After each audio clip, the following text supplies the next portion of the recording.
কোরবানি দাতা কি নখ চুল কাটতে পারবে না এবং কোরবানি দাতার পরিবারের লোকেরাও কি কাটতে পারবে না? যদি ভুলে কেউ কাটা শুরু করে দেয়, উত্তর হচ্ছে জিলহজ মাসের চাঁদ দেখা যাওয়ার পর থেকে কোরবানির পশু জবাই করার আগ পর্যন্ত নবী সাল্লাল্লাহু আলাইহি ওয়াসাল্লাম বলেছেন, আরাদা আন ইউদহিয়া আহাদুকুম, যখন তোমাদের কেউ কোরবানির পশু জবাই করা বা কোরবানি করার নিয়ত করে, ফালা ইয়ামুসা শারাহু ওয়া বাশারাহু, সে যেন তার চুল অথবা তার নখ বা পশম ইত্যাদি কর্তন না করে। এই হাদিস অনুযায়ী আরাদা আন ইউদহিয়া, যে ব্যক্তি কোরবানির পশু জবাই করতে চায় মানে কোরবানি করতে চায়, তাদের জন্য এই বিধানটা আবশ্যক। বাকি এটাকে শুধুমাত্র যিনি কোরবানি করবে, যার পক্ষ থেকে কোরবানি করবে তার জন্য এই বিধান, নাকি সকলের জন্য বিধান? ওলামায়ে কেরামের দুটি বক্তব্য আছে।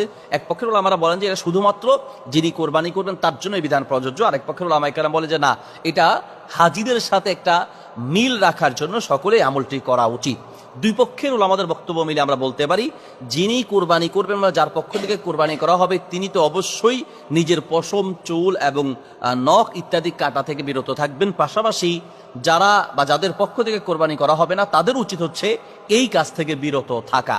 এটা সতর্কতামূলক মত হিসেবে, এহতিয়াতি মত হিসেবে এই মতটাই সবচেয়ে গ্রহণযোগ্য এবং সবচেয়ে বেশি সতর্কতা অবলম্বন হয়, বিধায় এই মতটা গ্রহণ করা উচিত। অর্থাৎ জিলহজ মাসের চাঁদ দেখা যাওয়ার পর থেকে কোরবানির পশু জবাই করা আগ পর্যন্ত আমরা সকলেই হাত, পায়ের নখ, চুল, পশম ইত্যাদি কাটা থেকে বিরত থাকবো।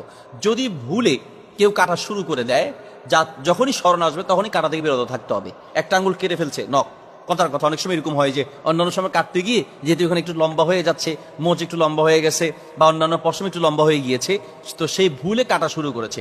যখনই স্মরণ আসবে তখনই এই বাকি অংশ কাটা থেকে বিরত থাকবেন, তাহলে আল্লাহ তাআলা মাফ করবে। অনিচ্ছা সত্ত্বে যদি কেটে যায়, চুল পড়ে যাচ্ছে, ঝরে যাচ্ছে, আস্তাতে গিয়ে পড়ে গেছে, অথবা নখ কোনো কারণে কেটে গেছে, অথবা এরকম কোনো পশম পড়ে গেছে, অনিচ্ছাশত পড়ে গেলেও অসুবিধা নাই, সেটা আল্লাহ মাফ করবেন। অর্থাৎ ইচ্ছাকৃতভাবে কেউ এগুলো কর্তন করবে না, কর্তন করা থেকে বিরত থাকবেন।